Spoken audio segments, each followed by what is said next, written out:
Hello friends, let's see how to remove Quero toolbar in Internet Explorer.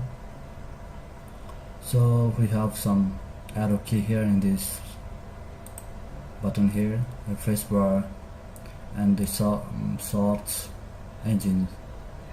So you can select if you want to use this toolbar.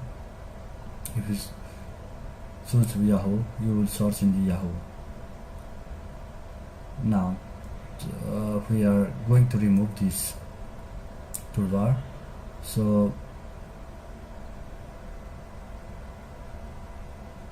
let's click here and then it will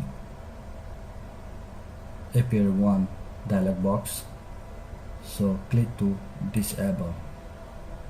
Okay, it automatically goes away. So to remove from the computer, go to control panel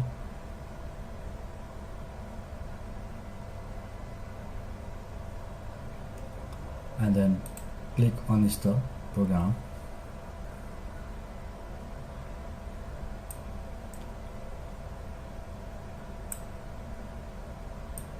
and then we have here Quero toolbar 4. Select to uninstall and click uninstall. After this, click to yes. Currently running. That means we have not closed the Internet Explorer. So we close now and then click to OK. So it's removed from computer also. So thank you for watching. See you in next video. Keep subscribing for next coming videos. Thank you.